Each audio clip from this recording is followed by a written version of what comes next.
Buenos días a todos. Espero que se me escuche, porque estoy teniendo problemitas técnicos.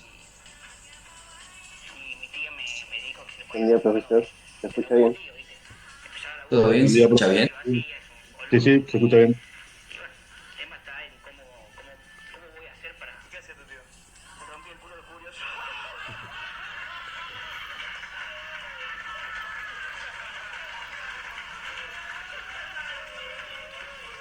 Ahora sí, un poco más en mi cabeza.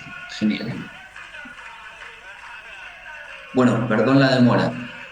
No saben lo que fue llegar hasta acá. No sé qué está pasando en la calle. Un caos. Y mañana, no, a ver, el 3 va a ser. No, mañana 2 va a ser un caos. No viajé en la capital. ¿Cómo andan? ¿Bien?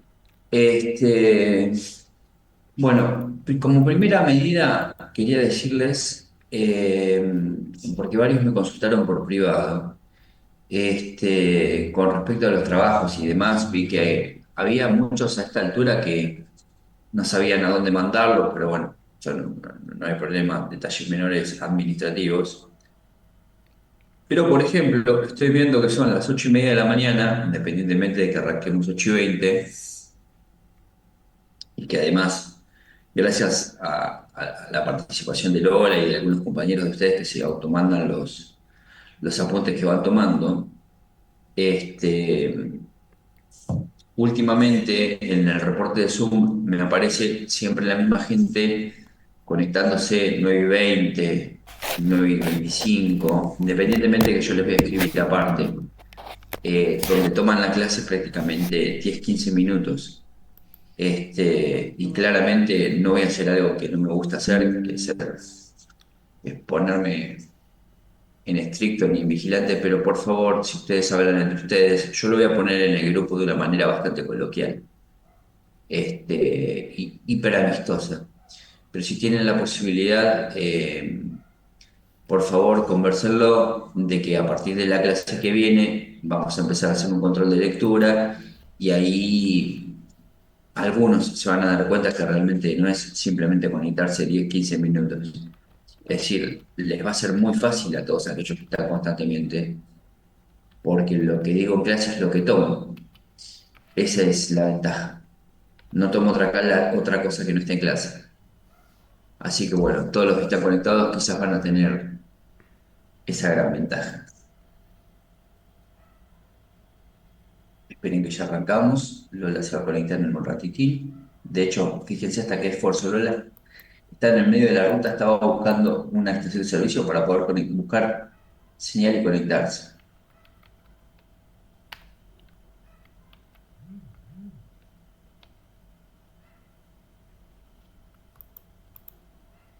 Además es más buena, hace todos los apuntes de lo que les preparo, tipo Power para mandárselos. Una genia.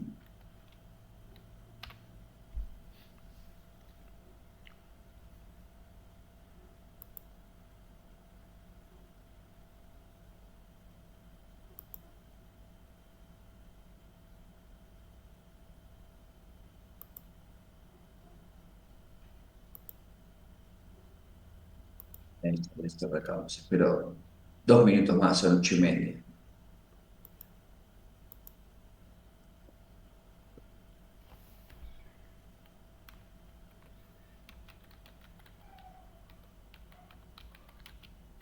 ¿Alguien sabe manejar bien el Zoom? Que me diga cómo se hacen las votaciones. Sé que acá está votación, no entiendo eso.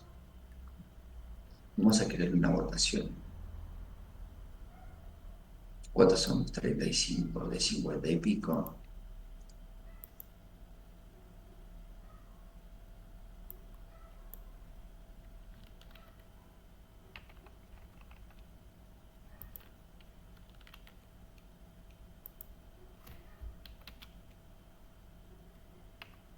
A ver, García. A ver, pregunta. A ver.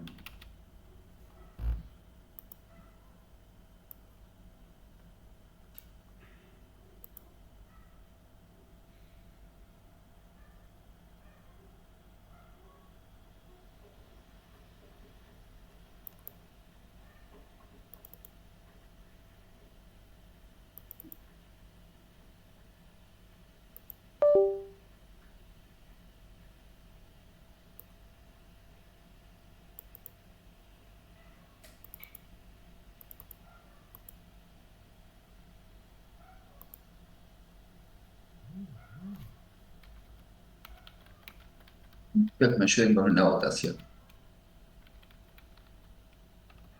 A ver si te hacía hacer.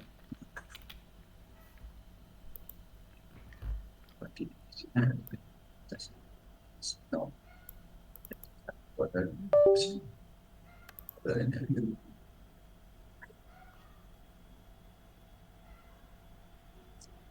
a ver si me llega. Che, ¿le llegó la votación ahí? Hola, profe, ¿a dónde debería de llegar? ¿Al chat? No tengo la más pálida idea. Acá dice iniciar. Acá dice iniciar. Ahí le Ah, llegó. ya. Le llegó. Sí, votación sin título. ¿No? ¿Qué dice? A las 9 cerramos el ingreso al Zoom. Única opción. Obvio. No podemos ser bipolares en la respuesta de sí o el no. O sos de gimnasia o sos de estudiante. No podés ser tan bipolar como yo, que soy de gimnasia, pero Del que bilardista. gane, del que No, ese gane. es una muy buena respuesta. Pero yo sí soy bipolar. Yo soy de gimnasia, fanático de Bilardo. ¿Y eso técnicamente qué sería? ¿Estar loco? Eh, Está re loco. Ah, no sé, no entiendo de fútbol. Yo generalmente soy del que el otro no es para hacerlo renegar. Tiene que ser de gimnasia para hacer negar a los pinchas. Bueno, listo, soy de gimnasia. Bien, ya me gustó, sumé una más. ¿Te gusta mi votación, Lali? Les estaba diciendo recién que estaban buscando un lugar para conectarse. Sería después mucho más fácil. Eso es voluntad. Estoy en un café y encima no me anda el auricular, así que van a escuchar todo el ruido de la gente que hay acá. Mientras no estén puteando. Están haciendo el aguante, acá se están riendo. ¿En qué pueblito estás? ¿Dónde estás? Estoy justo al frente de Banco Provincia Madariaga, que vine a dar clases a un secundario y recién salí.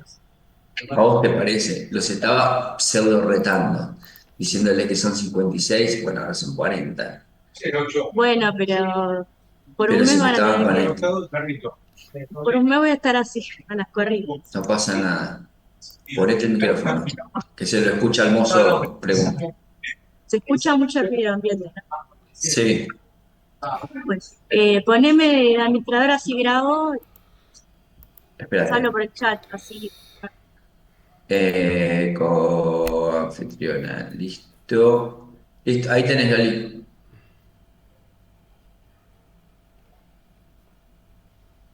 Recording in progress. ¡Epa! Bien. Una buena cantidad han votado, ¿eh? Vos que sos confitriona, creo que podés ver la votación ahí. Mira, llevamos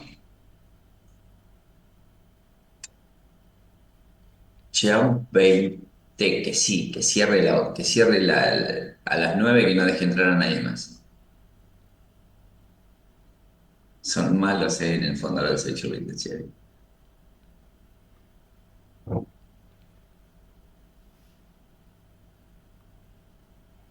¿No hay nadie que trabaje en la alcaldía 3?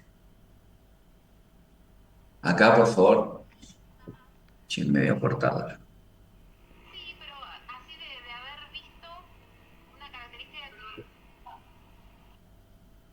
¿No hay nadie que trabaje en la alcaldía 3? Qué lástima, ayer estuve. Quería saludar a alguien. Me dijeron, tenés un par acá que son alumnos tuyos, pero nunca me saludan. Me siento un paria. Bueno, largamos. ¿Listo?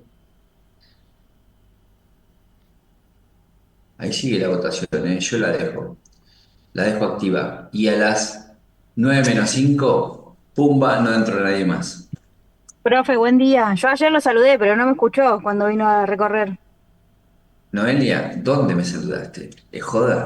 Cuando vino para el anexo, que le dije, Pero viniste y me dijiste, soy alumna tuya. No, me dijiste, hola, ¿qué tal? Y yo soy sí, educado. sí, porque justo estaba ahí con todas las detenidas y estaba haciendo algo. A ver, prendete la camarita. Soy muy visual. Ahí me ve. ¡Hola, Noelia!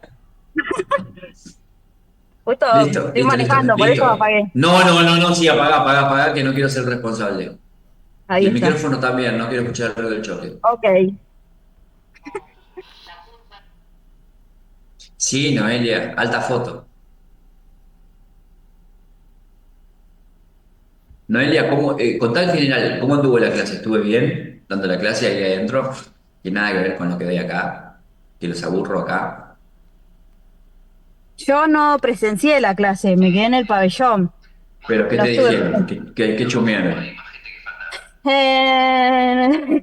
En realidad, no mucho. Estamos abocadas todo el día yendo y viniendo y Sacagones lo que es. porque andaba con la jefa caminando por todos lados, ¿no? Estoy Eh, la- lo vi justo que sacó una fotito al, Al, al, al al banco, al banco, al banco, banco, al al banco. banco Hoy lo subo, hoy te etiqueto. Hoy lo subo y te etiqueto. y bueno, Estuve ahí pero estuve con los Riders, con la Toretto. sí, Este, ahí somos entraron pocas los y pabellones. estamos haciendo muchas cosas todo el tiempo, así que iba y venía, iba y venía. No, están bien, están muy bien, están muy bien. Están muy bien, la verdad que la tienen muy bien la 29 y la 3. Quise ir a los containers, pero ya era mucho, era muy tarde y se venía una tormenta. No sabes lo que llovió lo de ayer, granizo.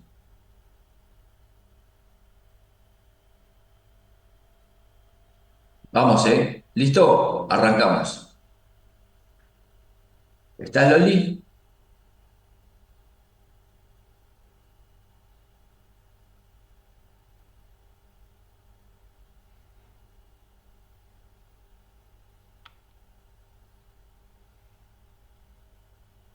¿Estás, Lol? Listo. Yo te veo perfecto. Aunque estés en Ucrania. Leído para arriba, ¿estás? Red. Vamos. Listo, largamos. Técnicamente yo lo tengo en pausa, así que yo arranco ahora. Listo. La idea de continuar con el recorrido. Miren cómo entran todos ahora. La idea de arrancar, decía, y continuar con el recorrido histórico en la metodología que planteamos de tratar la criminología.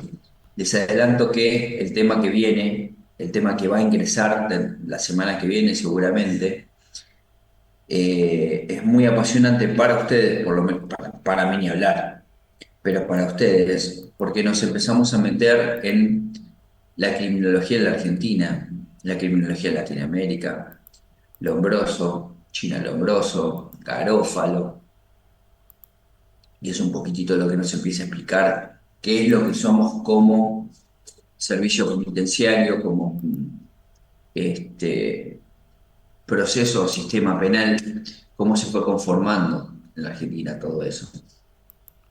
Pero antes, recuerden ubicarnos en dónde terminamos, que terminamos en una mezcla de definir cuál era la importancia que tuvo Beccaria en la creación de sin quererlo, en la creación de este movimiento, o por lo menos en su participación central en brindar ideas que fueran motivadoras para un grupo o movimiento, el iluminismo, en determinar que era necesario un cambio en el statu quo respecto del sistema de imposición de penas, en el sistema de control, en el sistema de la prevención necesaria.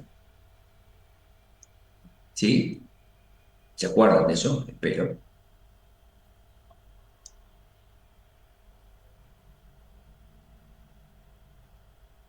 Sí. A ver, un instante. Ahí estamos. Hay dos personas. Lolita, parece que hay dos personas más para entrar. Me están escribiendo por privado que no pueden entrar. No me parece nada. De hecho, se me corta un poco la señal. Ahí. No, pero no me suena a nadie que quiera entrar en la clase.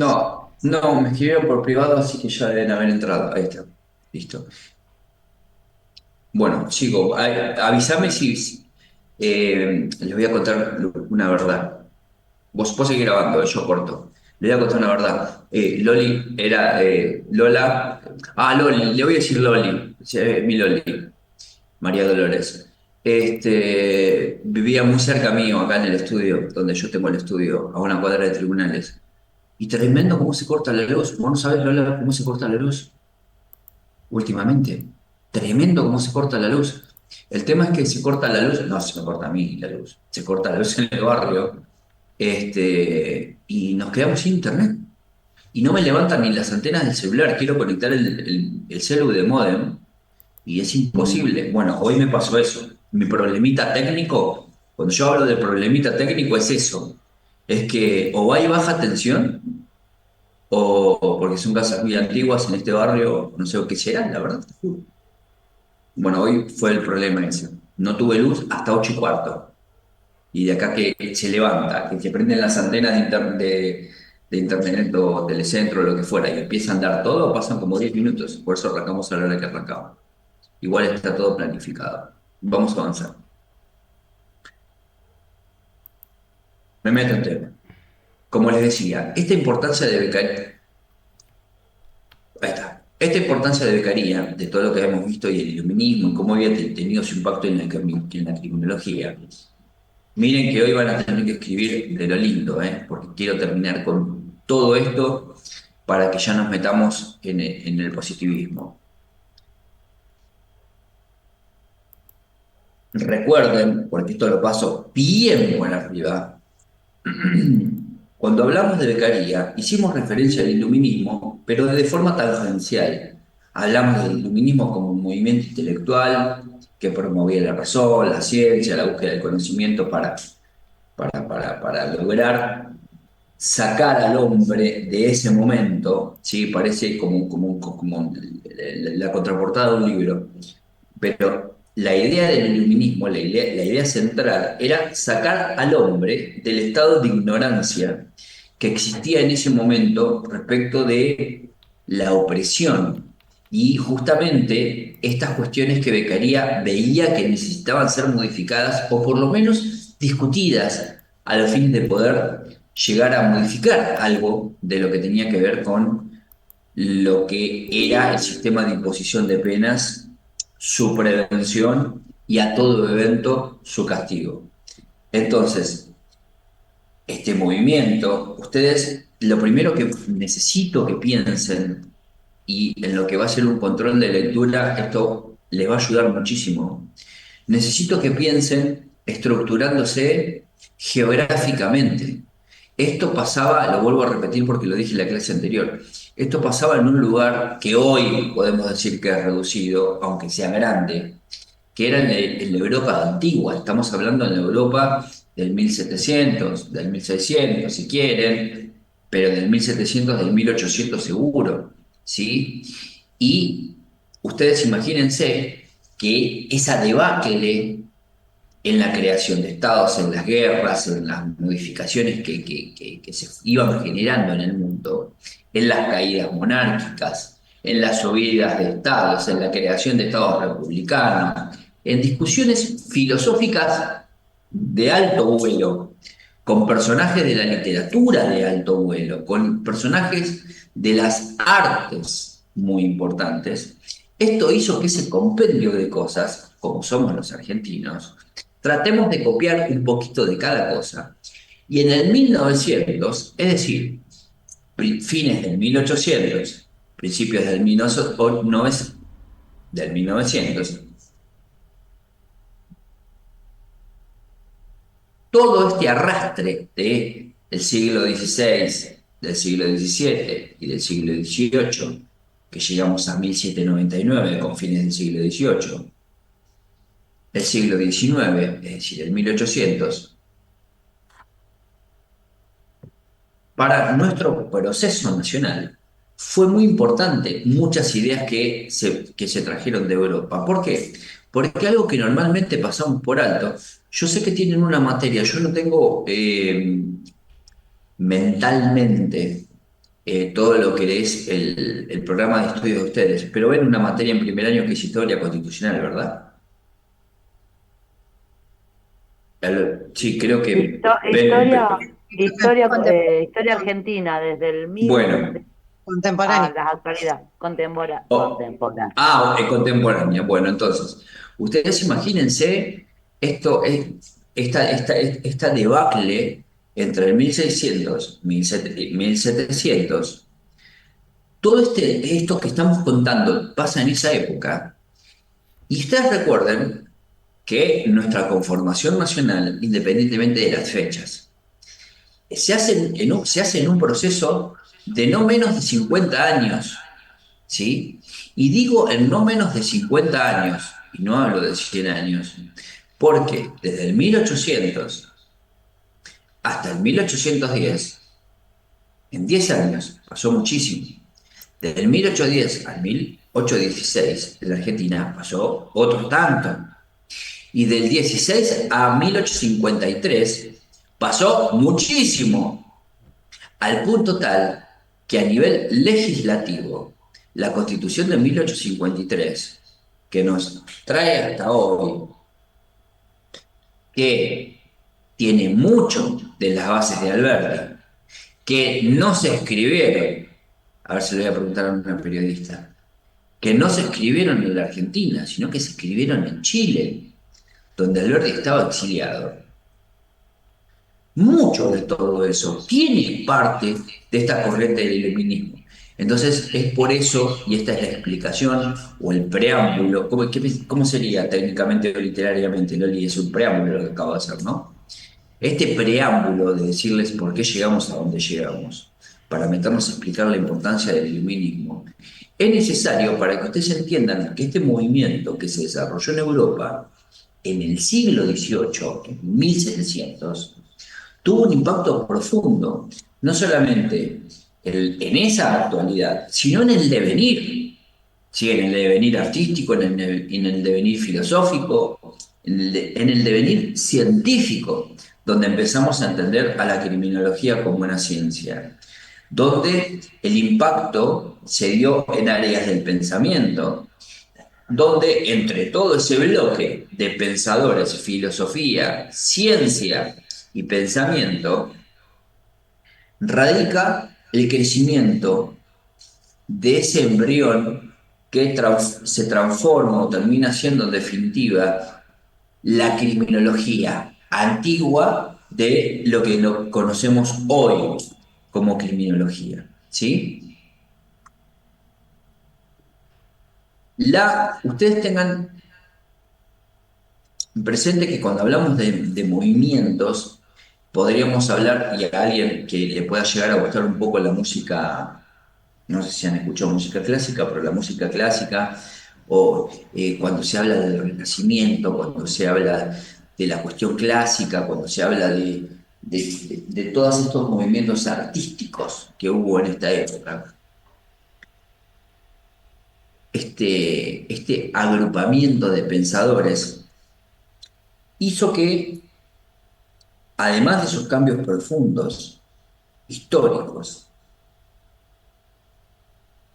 en la época del iluminismo, había un movimiento, o por lo menos un cambio social, que se denominó la Ilustración. Anótenlo, porque esto es importante para todo lo que viene. La Ilustración, por un lado, y la filosofía del castigo por el otro. Y ya van a ver por qué les hago hacer hincapié en esto. En la época anterior al iluminismo, las penas y los castigos, se hacen un repaso, ¿no? Sí, ¿quién me habla? No, acá García Gabriel, porque se corta, no le alcancé a escuchar lo que dijo anteriormente. No hay ningún problema, vuelvo.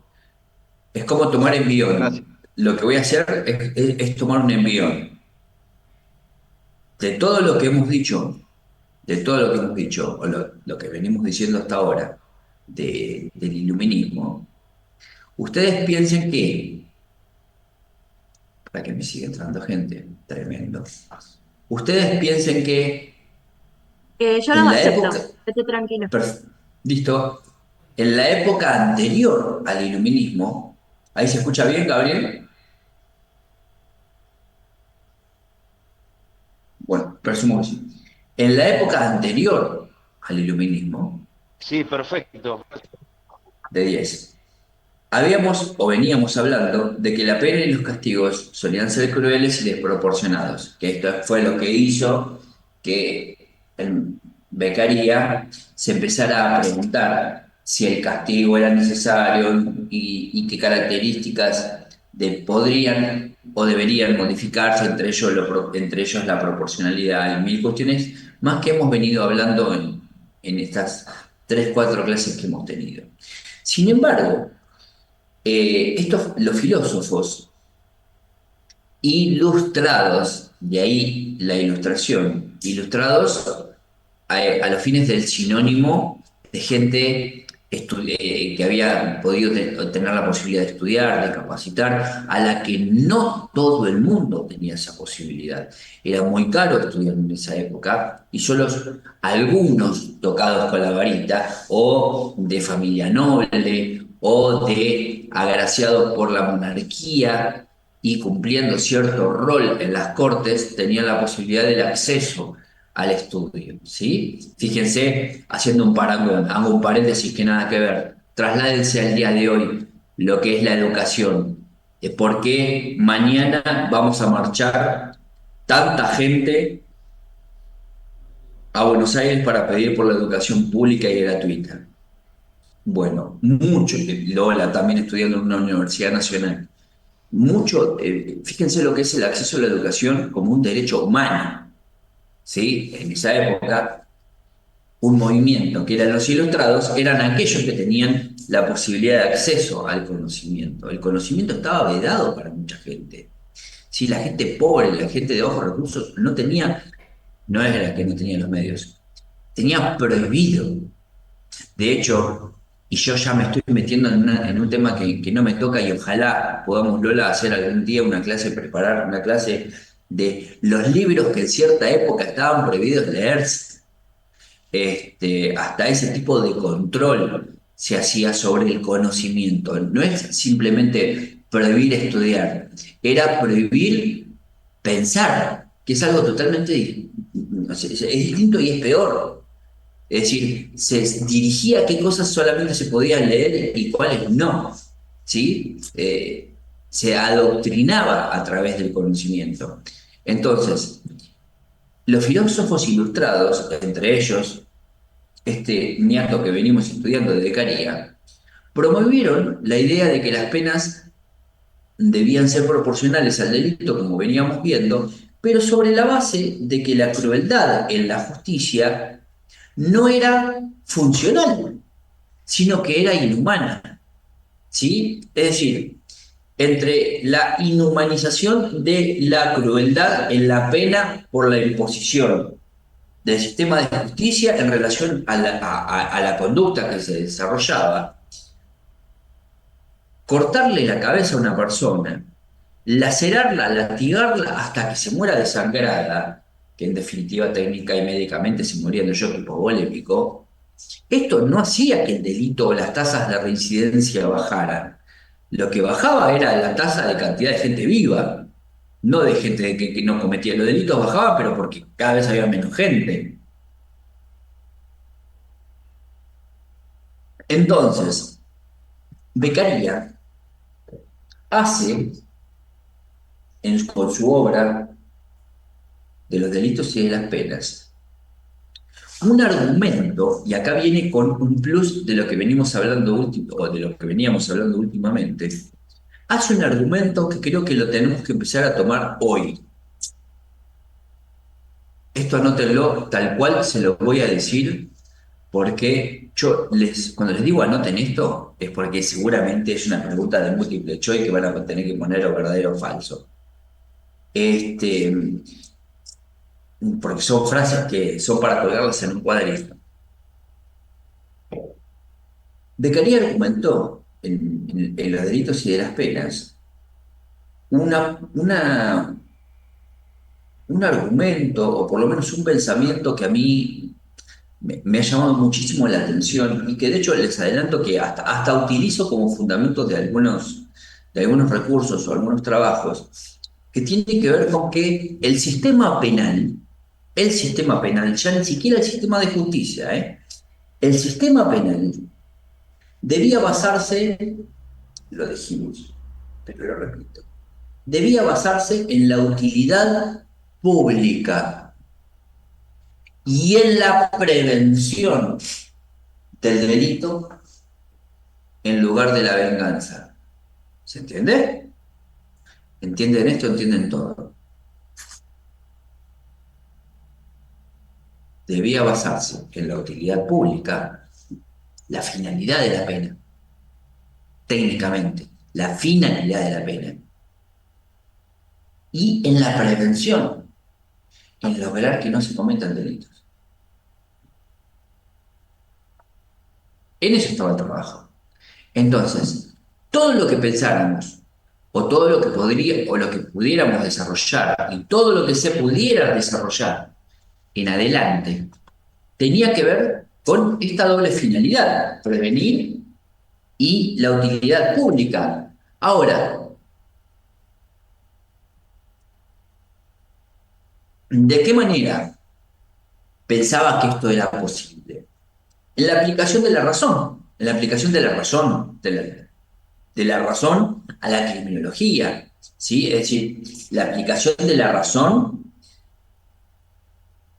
por oposición a lo emocional y sentimental, unido a la ciencia del estudio del crimen, ¿sí? Es decir, no, qué tremendo, mató a no sé quién, digamos, o el infanticidio, o el regicidio, o la causa que fuera, verla desde lo emocional, anulaba la razón para poder tratar científicamente el estudio de la conducta que llevó, o que llevaba, perdón, a realizar tal acto. Entonces, una de las cuestiones principales que nos va a aportar a todo lo que viene, esto también es importante porque Lombroso lo toma,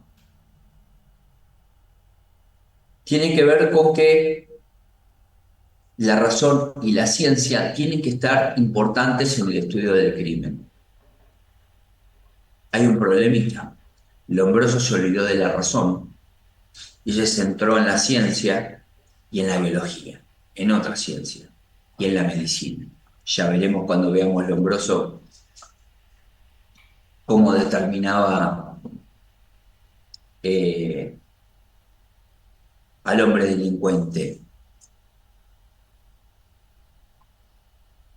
Ustedes interrúmpanme si hay algo que quieren saber o quieren preguntar, porque hoy nos vamos a meter con dos autores que además Lombroso, Garófalo y todos los que vinieron después de la Argentina fueron un poco copiando.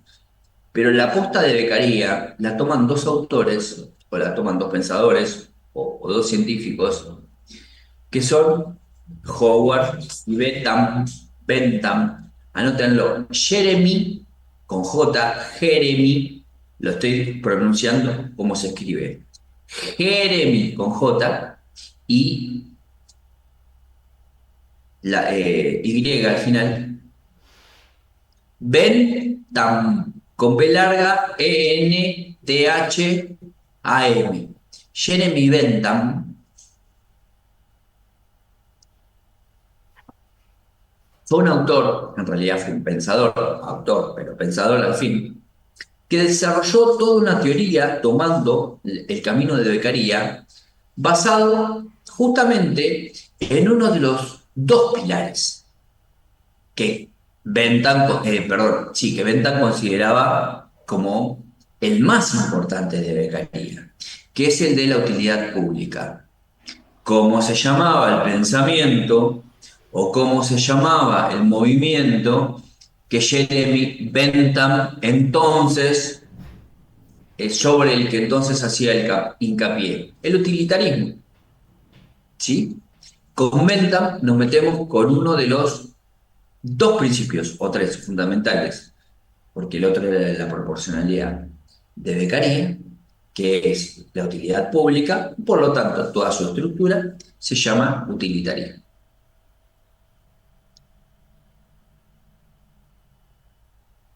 Esta teoría, denominada utilitarismo, buscaba maximizar a nivel utopía, no lo digo peyorativamente, sino lo digo real, ahora escuchen lo que planteaba, sugería que debía buscarse maximizar la felicidad, por un lado, y minimizar el sufrimiento de la sociedad.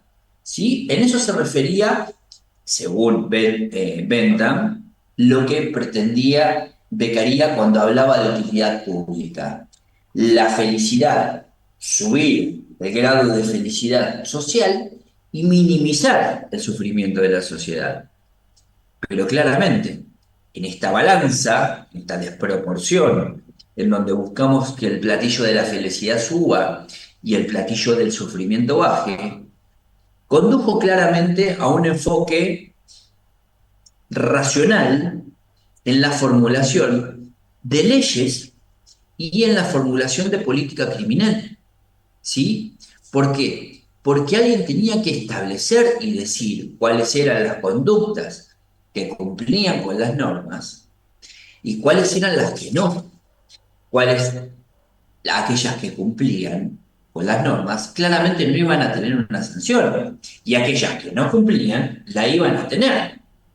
Después, con el paso de los tiempos, vamos a ver que la manera de describir los delitos directamente se hizo de otra forma, describiendo las conductas que en definitiva son sancionadas, ¿sí? Es decir, que dada tal conducta se da tal castigo. No es, ahora no se hace que dada tal conducta no lo tenés. Igualmente nuestro código tiene una excepción, que es el artículo 34, donde determina, el artículo 34 y otros, ¿no? Pero donde determina cuáles son las excepciones a esas conductas que merecen un castigo. ¿Sí? Entonces, volviendo a Bentham, él planteaba que al maximizar la felicidad y minimizar el sufrimiento, esto iba a repercutir en la manera o en la modalidad de hacer las leyes y la política criminal del Estado que decidiera reformular su sistema penal o su sistema de imposición de penas. Esto hace que empiece a haber una pugna, una lucha, un choque constante en aquellos que tenían la remera puesta del derecho penal a ultranza y aquellos que, como movimiento incipiente, hablaron de algo que hasta ese momento estaba provocando un movimiento social y popular importante, al punto tal que desemboca en la Revolución Francesa, al punto tal que desenfoca en el nacimiento de grandes pensadores como Rousseau, como Montesquieu, y mil que la historia me va a castigar por no estar pronunciándolos, y en los movimientos que se trasladaron a lo que en ese momento era América, en la creación de estados norteamericanos, centroamericanos, latinoamericanos, los paisanos del sur. Todas estas ideas fueron ingresando. Siempre digo lo mismo. Ustedes siempre acuérdense que podemos discutir bastante quién fue Colón, cómo era la figura y cuál fue la estructura de Colón. pero la Villique, no olvídense, por lo cuento. La Pinta, la Niña y la Santa María no estaban llenas de marineros, ¿eh? Estaban llenas de esclavos y presos y delincuentes, y de lo peor que había en la España que había que erradicar.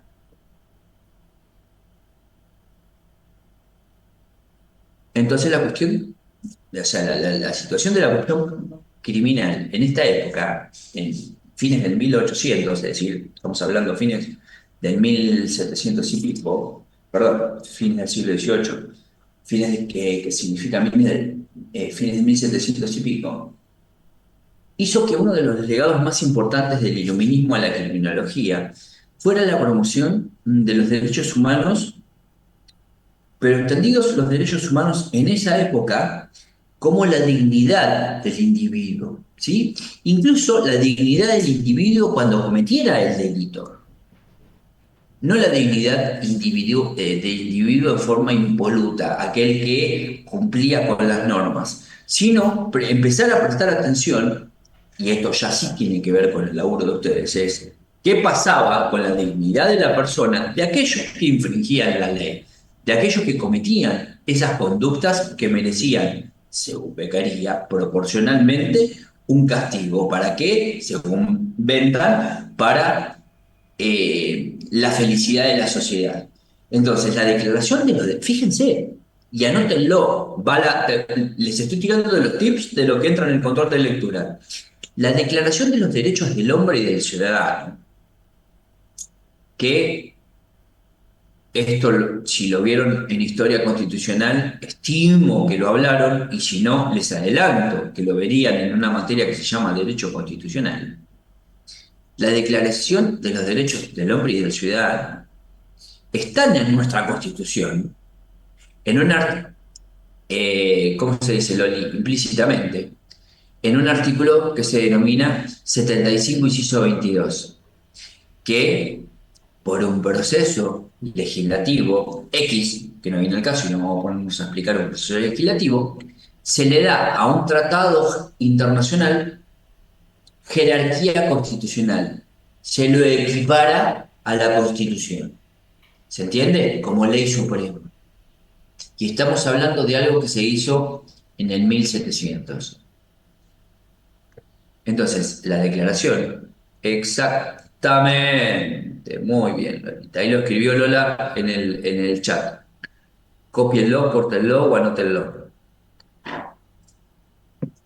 La Declaración de los Derechos del Hombre y del Ciudadano surgió durante la Revolución Francesa, 1789. Estableció los principios fundamentales de justicia, estableció los principios fundamentales de la equidad y sobre todas las cosas, que para mí es lo más importante. Para mí es lo más importante porque lo veo hoy, lo veo en los libros, lo veo en la práctica, lo veo en un expediente, lo veo en las resoluciones judiciales, lo veo en los juris que muchas veces se les hacen a distintos jueces. Todas estas cuestiones influyeron en la reforma de todos los sistemas penales del mundo, ¿sí? Al punto tal que la criminología moderna, o por lo menos lo que podríamos decir hoy, o hablar hoy de criminología, se basa en gran medida en principios ilustrados, por así decirlo, románticamente, ¿sí? Se enfoca en la prevención del delito, en prevenir el delito. Va de nuevo, pregunta examen. Se enfoca en prevenir el delito, en rehabilitar a aquel que no pudo prevenir cometer tal conducta y en la protección de los derechos humanos. Entonces, claramente, a partir del 1800 en adelante, considerando que la Revolución Francesa fue en 1789, del 1800 en adelante, los sistemas penales modernos buscaron justamente hacer eso, equilibrar la justicia con la humanidad y la racionalidad, ¿sí? En línea con qué? Con las ideas promovidas por el iluminismo, la proporcionalidad, la utilidad pública. ¿Me siguen?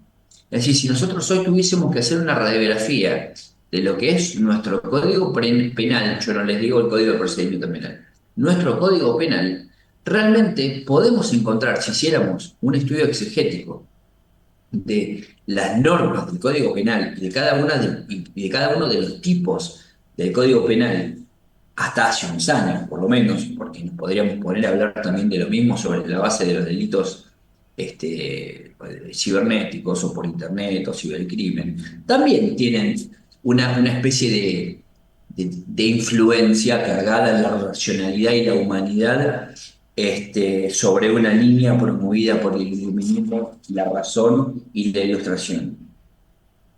¿Por qué? Porque el iluminismo dejó un legado hasta el día de hoy, hasta lo que denominamos criminología moderna, que se da en promover esta aplicación de la razón en la creación de la ley, en donde se tenga en cuenta la humanidad en la imposición de la pena, en la justicia, en el tratamiento de esa conducta criminal, en el tratamiento del crimen, y sobre todo en aquellas personas que lo cometen. Es la primera vez donde se empieza a hablar de delincuencia como grupo, ¿sí? Como el hombre delincuente, aquel que estaba en contra de lo que se determinaba como sistema penal, realizando la conducta que obviamente el sistema penal no quería que se realizara. Y el enfoque que el iluminismo y la ilustración aportan a esta época, que se exporta exponencialmente desde el 1800 hacia todos lados, y sobre todo hacia América, se enfocaba básicamente en un tratamiento más equitativo y más humano para poder empezar a pensar en abordar los problemas que estaban relacionados con la conducta criminal, es decir, con el crimen y con la justicia penal.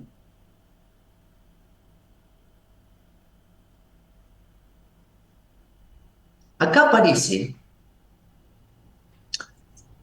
junto con Jeremy Bentham, un autor que se los spoileé en alguna oportunidad, que veía la otra parte, que se llama Howard, ahora se los deletreo, que veía la otra parte.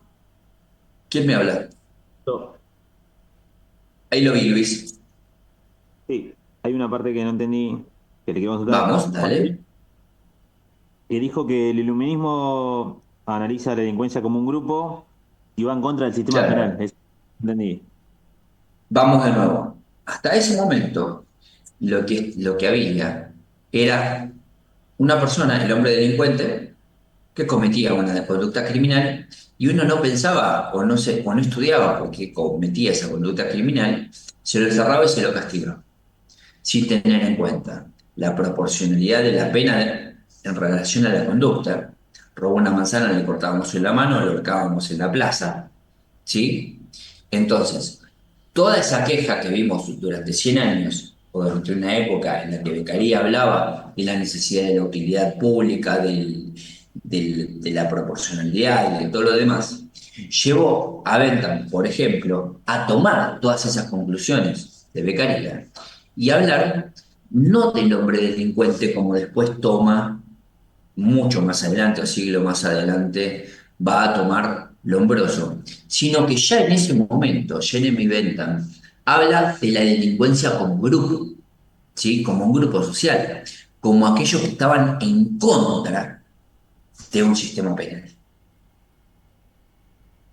¿Sí? Genial, gracias. Muy bien. Y a esto le falta una pata bastante importante, que es la que aporta justamente Howard.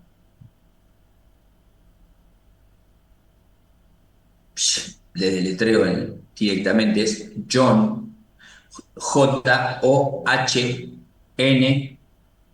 Howard, como el de Harry Potter, Howard, John Howard. Vamos de nuevo, Jamie Bentham, John Howard. Creo que junto con Beccaria son los tres creadores de la criminología moderna.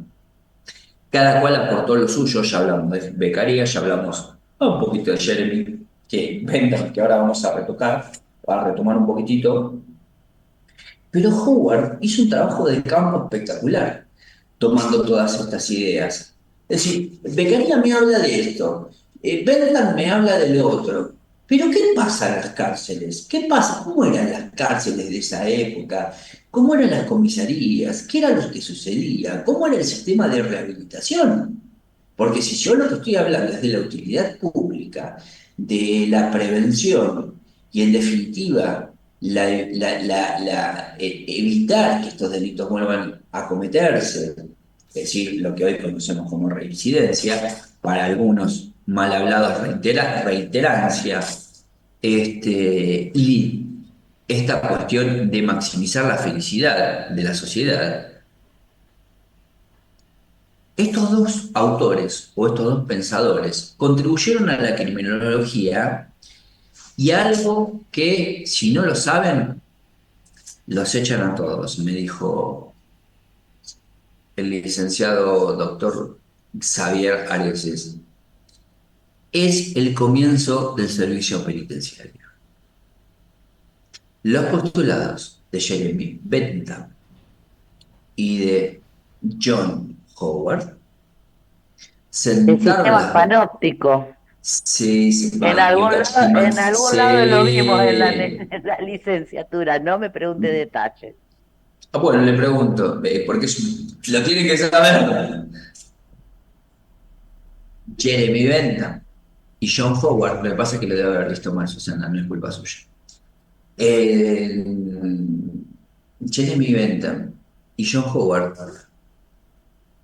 son los padres, por así decirlo, son los socios fundadores, si me permiten la metáfora, del servicio penitenciario, como lo conocemos hoy. ¿Por qué? Porque entre los dos, de maneras totalmente distintas,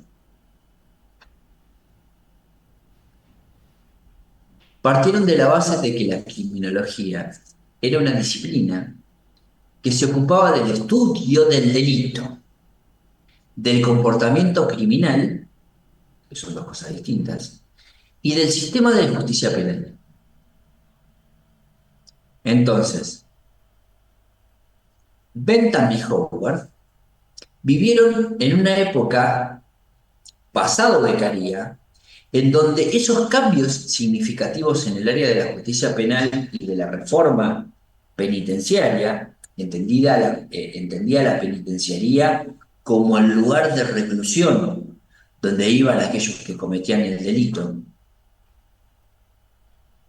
Las ideas de estos pensadores, y claramente no solamente sus ideas, sino en definitiva las acciones que tomaron, dejaron, si ustedes analizan hoy, y lo vamos a hacer, y lo vamos a vivir, y cuando vayamos al museo de ustedes, del servicio penitenciario, se van a dar cuenta, la voy a recordar esta clase, se van a dar cuenta de lo que estamos hablando. Dejaron una marca a estos dos autores muy presente en la evolución de lo que es el nacimiento del servicio penitenciario. Bentham, como les decía hoy, planteaba la teoría del iluminismo, como iluminista planteó la teoría del utilitarismo, de la utilidad pública, de la imposición de la pena. Y fíjense la época en la que Bentham vivió. Si ustedes lo googlean, sea que les salgan o en alguna inteligencia artificial o lo que fuera, Bentham vivió del 48 entre el 30 y el 40 del 1800. Hay algunos que establecen que fue el del 32, el otro en el 35, fue el del 32. Este tipo, y tengan en cuenta a partir de ahora, por favor, tengan en cuenta las profesiones de cada una de las personas que les menciono. Porque sus profesiones, su idiosincrasia y su preparación también influyó mucho en lo que pensaban, proponían y llevaban a cabo. En este caso, Jeremy Bentham era filósofo y era jurista, era abogado, pero abogado inglés sobre un sistema anglosajón muy distinto al nuestro. Era un jurista inglés que en su teoría del utilitarismo sostenía que las acciones, al igual que lo planteaba Beccaria, pero remixado, que las acciones debían ser juzgadas por su utilidad en la búsqueda del bienestar general. Esto no deja ni más ni menos que ser un poco de lo que hablaba Beccaria. Pero ¿cómo? Aplicando el principio al ámbito de la conducta criminal o el estudio de la conducta criminal, Bentham argumentaba que el sistema de justicia penal es cometido el delito, la investigación del delito, el proceso del delito, la imposición de la pena y el cumplimiento de la pena. ¿Sí? Cuando hablamos de justicia penal, hablamos de todo ese proceso. Bentham decía que el sistema de justicia penal debía buscar la máxima felicidad para la sociedad en su conjunto. ¿Y qué palabra utiliza Susana, que usted le acaba de decir recién? ¿Qué me crea Jeremy Bentham? Sistema de panóptico. Sistema panóptico. El sistema panóptico. Muy bien. Fue una de las contribuciones más notables de Bentham a la criminología. El diseño arquitectónico, ayer me pasó. ¿Conocen la 29? El sistema de panóptico, o Sierra Chica. El sistema de panóptico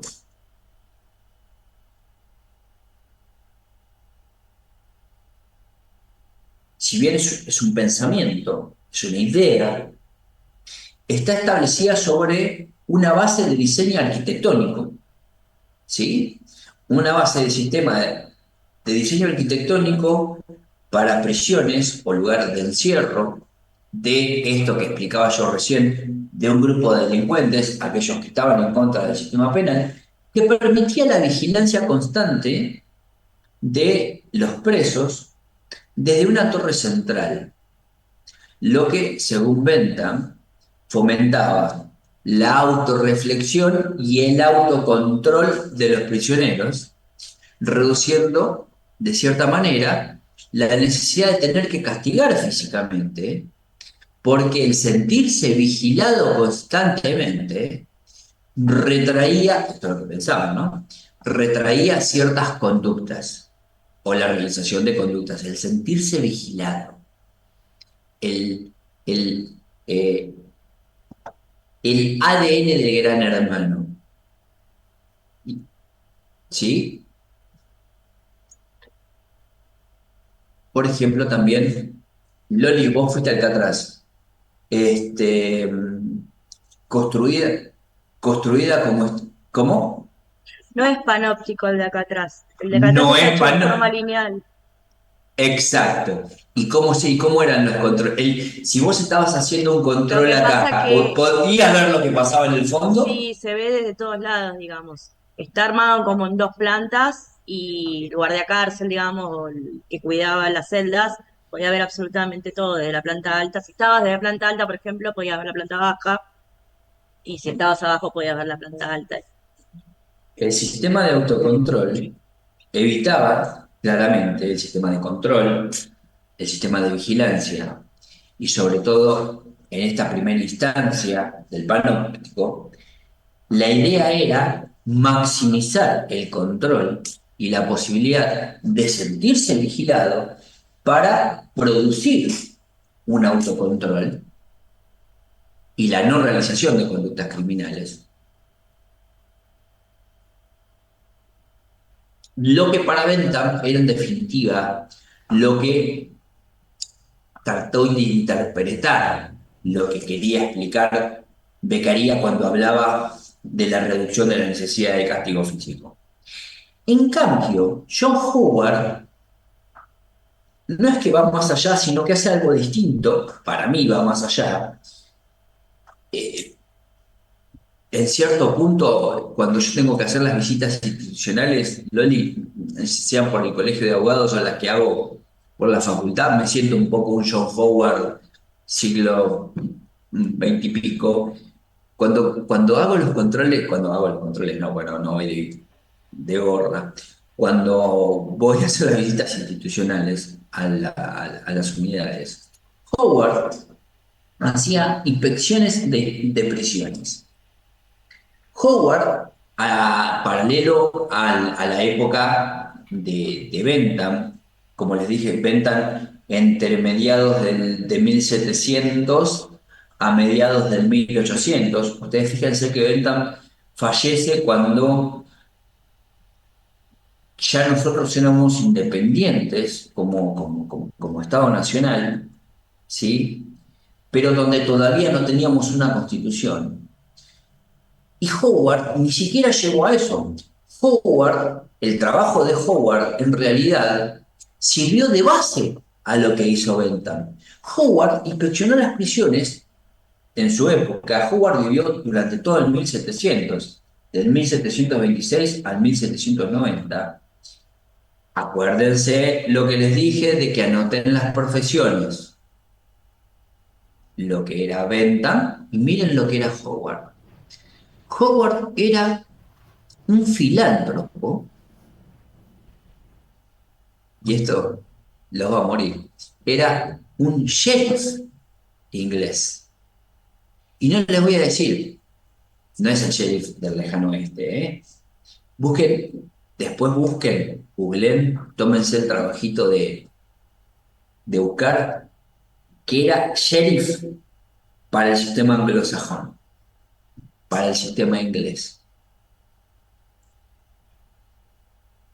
Era un filántropo, como les decía, y un sheriff inglés, que realizó inspecciones, o que realizaba inspecciones, en todo lo que fueron las prisiones de Inglaterra, y no se contentó con las prisiones de Inglaterra.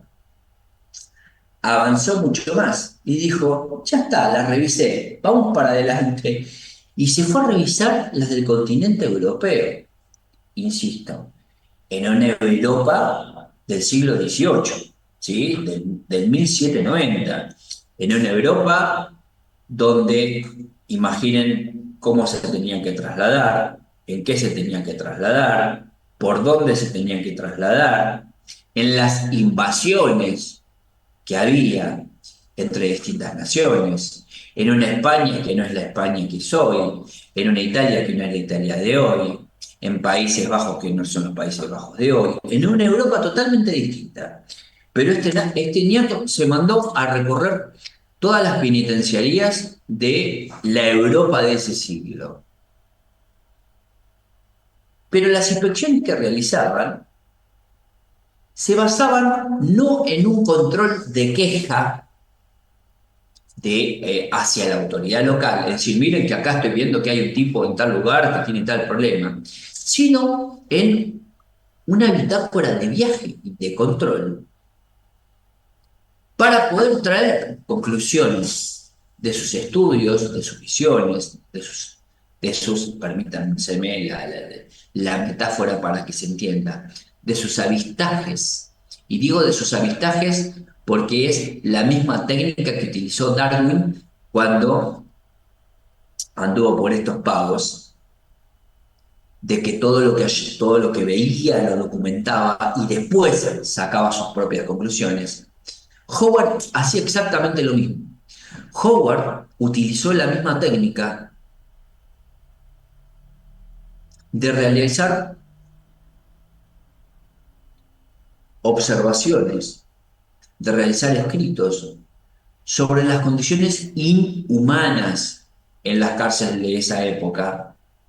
¿Para qué? Para que luego, con sus conclusiones, poder proponer la mejora significativa en la atención de las personas que se encontraban privadas de libertad. Entonces, ¿cuál es el legado que deja Howard a lo que viene? Es la promoción de la reforma penitenciaria. ¿Sí? Cuando nosotros, a los que nos gusta el derecho, hablamos de la reforma del sistema de justicia penal, la reforma de justicia de esto, la reforma de justicia del otro. Howard propone, luego de su estudio de todas las prisiones de Europa, las penitenciarías, las comisarías, los lugares de encierro en definitiva, analizando el trato inhumano de las personas privadas de libertad, propone una reforma del sistema penitenciario, la del sistema penitenciario de esa época, ¿verdad? Donde en su estudio abogaba, insistía, por la reforma de las prisiones. Y fíjense qué tipo de reformas. La limpieza, los suministros de alimentación y la atención médica. Algo que el día de hoy sigue estando presente. La cuestión sanitaria, la cuestión alimentaria y la cuestión del aseo, que son los 3 puntos que la mayoría de las investigaciones institucionales hacen hincapié. De hecho, la acordada de la Corte, sobre la que se basan las inspecciones de las unidades, juega sobre esas 3 bases: la sanidad, la alimentación y la salubridad. Estamos hablando de 1800, estamos en el 2024. Un iluminado, chico, un adelantado tremendo. Los esfuerzos de Howard, analizando las prisiones, llevaron, porque mucha gente lo trataba de loquito, pero dijeron, por algo que dice lo que dice. Sus estudios llevaron a que muchos estados promulgaran leyes que mejoraran las condiciones carcelarias, y cada una de esas modificaciones o cada una de esas promulgaciones de leyes o cada uno de esos tratados o cada una de esos compendios de leyes que se iban dando de cómo debían ser los lugares de encierro, empezaron a mejorar las condiciones carcelarias y sentaron las bases de lo que hoy es la reforma penitenciaria moderna.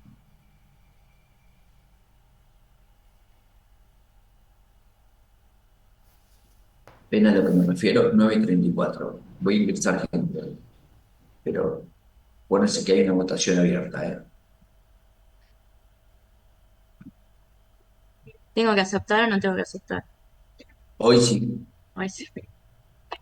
pero tengo a 40 personas de testigo de una votación que dice que sigue activa. Mira, Sí, pero hay un detalle. Por ejemplo, yo salí y entré 2 veces porque se me corta. no, pero no te Si preocupes porque eso estoy me a lo las dice el 9, Zoom. Eso me lo ¿eh? dice el Zoom, ¿eh? Dani, eso Ah, me lo dice el Zoom.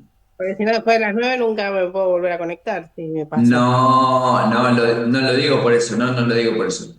Lo expliqué temprano. Sí, claro. Lo expliqué al arranque. Y después Hablo hay cuando otro es... detalle. Muchas veces Ah, en el trabajo eh, también se hace imposible. Muy pocas veces me pasó, creo que me pasó una vez sola, que fue justo cuando no cambiaron lo, el horario de la clase. Imposible conectarme en el horario no lo bien. digo por nadie, no lo digo por nadie en particular ni por nadie en especial. Por eso creo Este, que si votan todos que no, bueno, es de gusto. Cada cual sabe lo que estudia, lo que lee. coincido, coincido.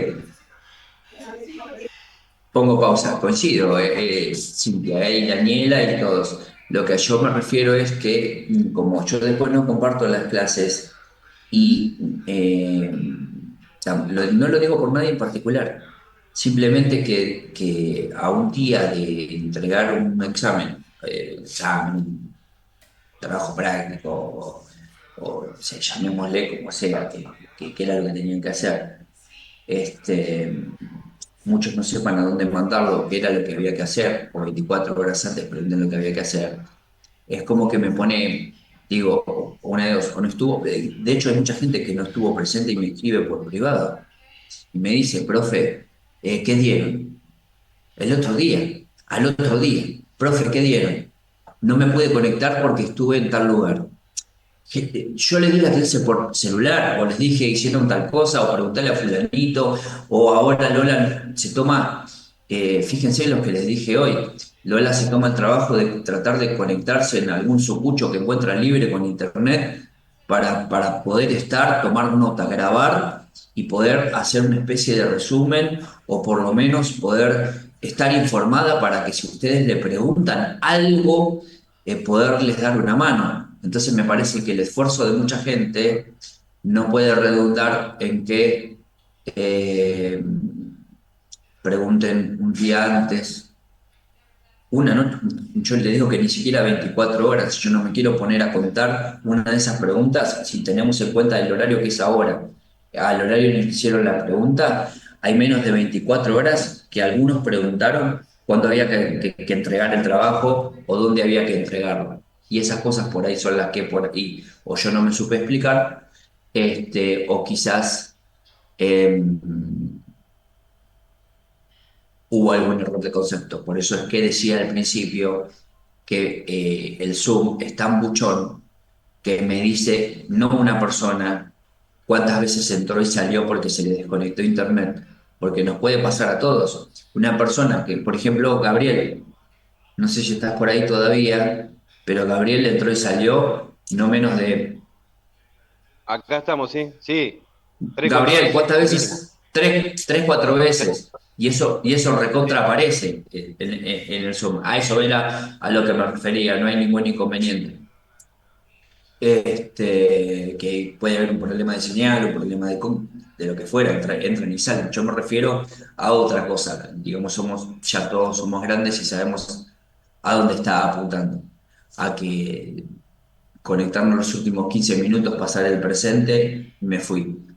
Eso después se nota a la larga. O sea, a mí yo no tengo ningún problema.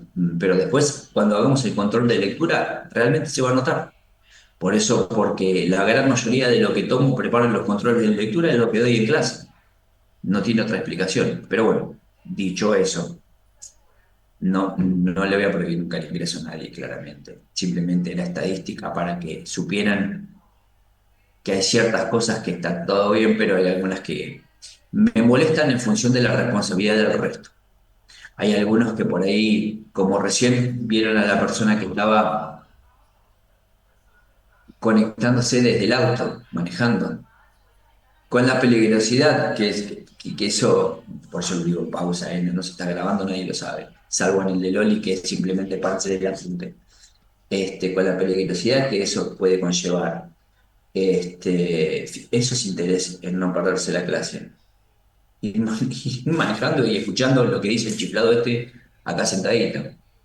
Vuelvo, hecha esa aclaración. Para terminar en la clase de hoy. Las contribuciones de Bentham y Howard a la criminología, tomando todo el estudio que había hecho Beccaria en los delitos y de las penas, y cómo esto ha repercutido en la reforma penitenciaria, claramente es innegable. Y ustedes lo van a ver cuando organicemos ahora institucionalmente con las autoridades del servicio penitenciario un evento que estamos organizando en el museo del servicio. Bentham sentó las bases para una teoría de lo que para nosotros, o para nosotros, ya me refiero a los abogados, me excluyo, del sistema penitenciario, sentó una teoría de justicia penal basada en el utilitarismo, y para ustedes brindó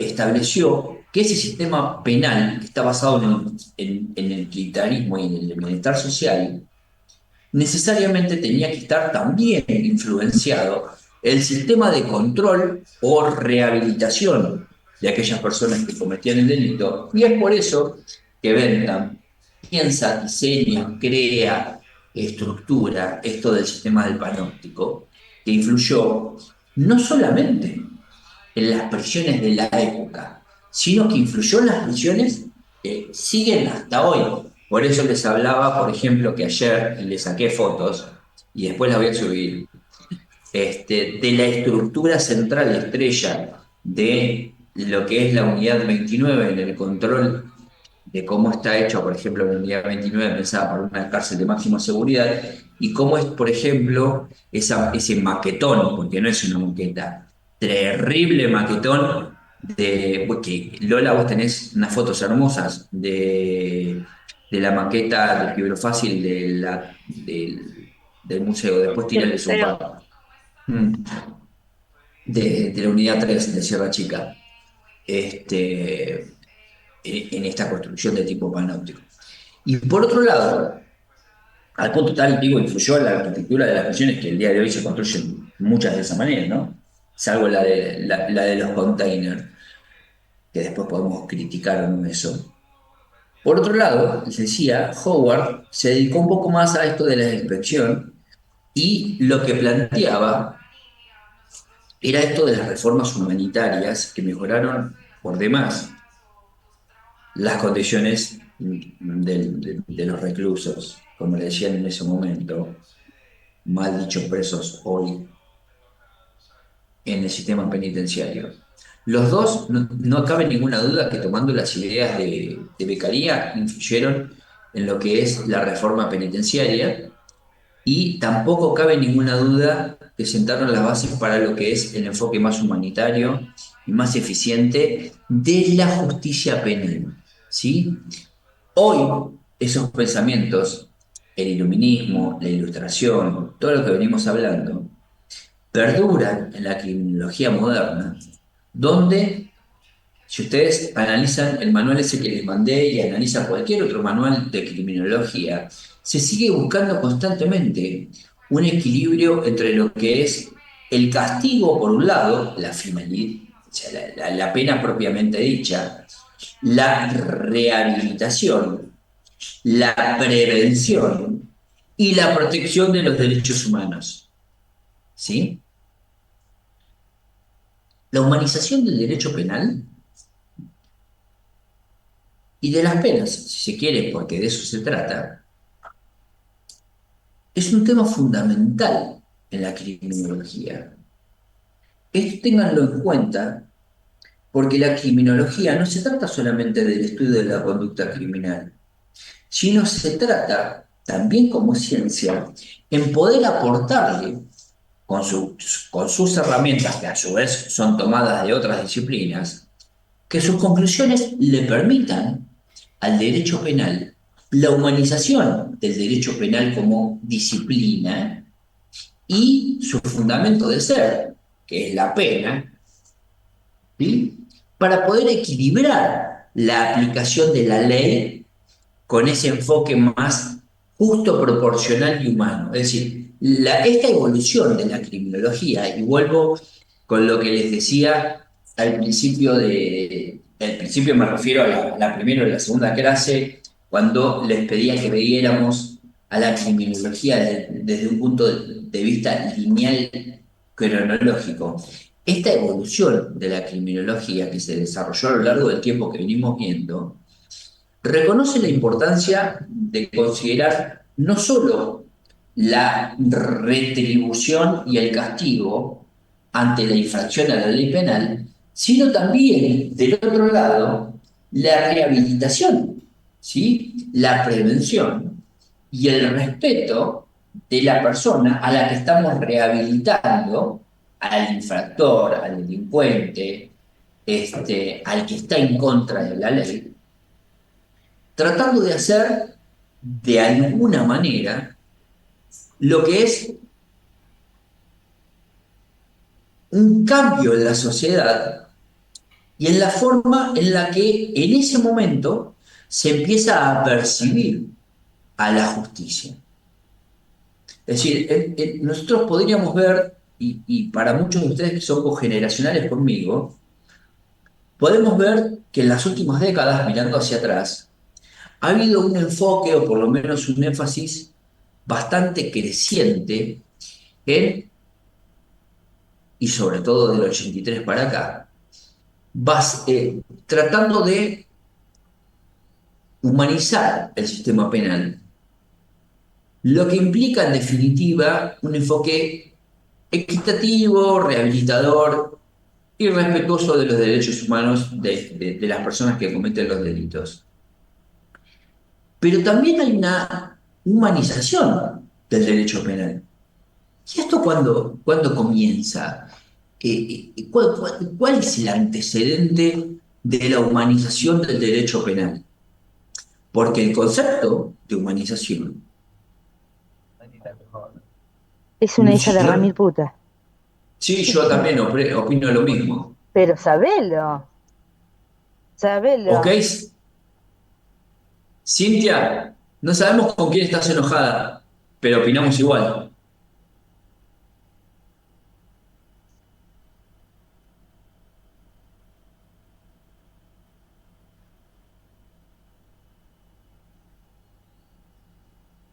Pongo pausa. Te prometo, Silvia, que eso no lo hago TikTok ni lo hago meme. No, ahora queremos saber, ahora que cuente. Pará, Cintia, por favor. Sí, ahora es cierto, ahora todos queremos saber. ¿Quién se portó tan mal para que te enojes así? Mirá a Sabrina cómo se ríe. Que no diga que no le anda el micrófono. Claro. No, no, no, no. Ahora no sigo. Ya está. No sigo. Cintia, por favor. Sí, ahí está. A ver, ya no lo querés decir. Ya te leímos todo, pero. Cintia, conectate un segundo. ¿Con quién estabas tan enojada, por Dios? No, no, ahí puso que estaba en el hospital con un detenido y que no nos atiende. Qué bronca. Pero no, no me permiten hacerlo meme y tacho los nombres. Dios, lo viralizamos.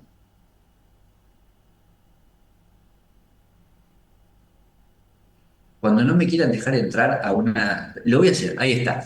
Lo voy a hacer ringtone. Cuando no me dejan entrar, no me dejen entrar a una unidad penitenciaria, voy a poner. Pero así no dicen que soy yo, y es una cuestión de género. ¿O no, Susana? ¿Vos qué decís? Ay, Sabrina, no, sí. No, guarda que pobre. guarda, Sabrina, que se te activó el micrófono, también tenés que putear a alguien más. No que tenés a la criatura, por Dios, ¿eh? Va. Pero qué enojo te pegaste, Cintia, ¿eh? Eso es un enojo, no es, che, por favor, atiéndanme. Pero qué hija de. Sigo grabando. Y la conozco esa chica, debe estar enojada. Oh, está enojada en serio, ¿no? Cuando, Sí, cuando porque puteamos, cuando uno putea así de fuerte es porque está enojado en serio. sí, es toda muy educadita, suavecita. No. Yo ayer, ¿saben cómo puteé contra el partido de Lanús cuando echaron a la gimnasia? Así, tal cual. Pero qué hijo de. Igual, tal cual. ¿O no, Matías? ¿Puteamos o no puteamos? Totalmente. Pero así, ¿eh? Así como puteó Cintia. Pero qué hijo de. Así, igual. Bueno, seguimos. Volviendo al tema. Estuviste bien, Cintia, para cortar tanta tensión, ¿eh? Estuviste muy bien. Para mí que lo hizo a propósito. Para mí que no puteó a nadie en particular. Lo hizo para que nosotros nos distinguiéramos. Vamos a entendernos mucho. No, Cintia, no hay nada que perdonar. Estuviste re bien, al contrario, te felicito. Si no te atiendes rápido, no puede ser. Lo repetiría lo que dijiste, pero queda muy mal que lo diga yo. Extracto el audio y se los paso al grupo de WhatsApp. Nada, me mata, no voy a hacer ese bullying. O haz algo que Cintia me lo autorice, que es el autor intelectual de semejante epíteto.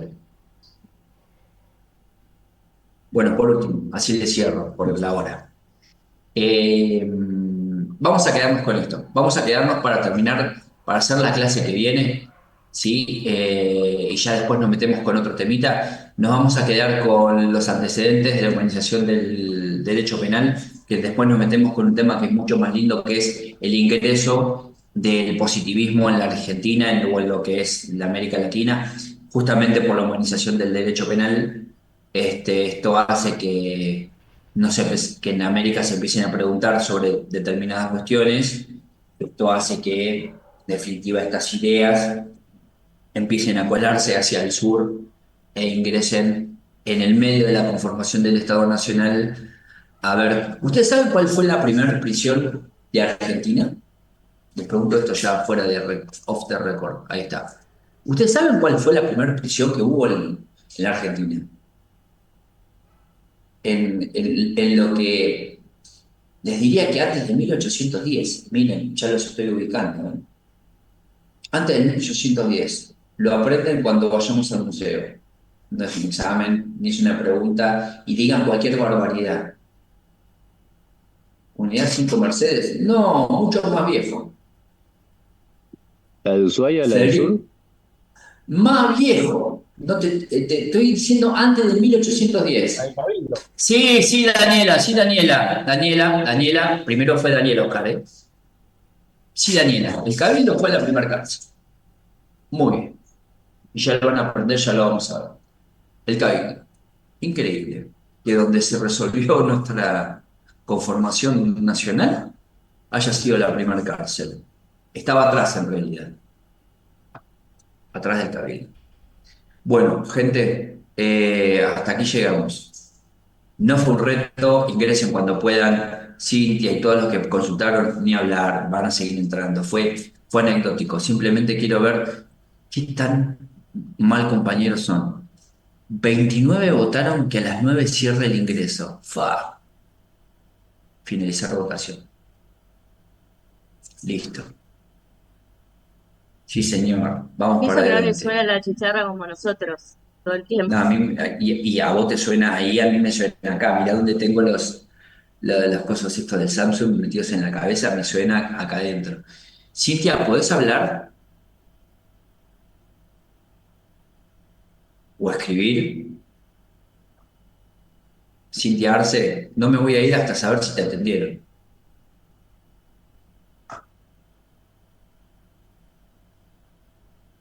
Estoy en el hospital. Ok, bueno. Cualquier cosa que necesites chiflar. Chiflar o putear, una de dos. Que ande todo muy bien. Que tengan una buena jornada. Cintia, que los atiendan rápido. Chao. Nos vemos. Hasta luego. Chao, profe, Ah. buenas noches. Adiós. Recording stopped.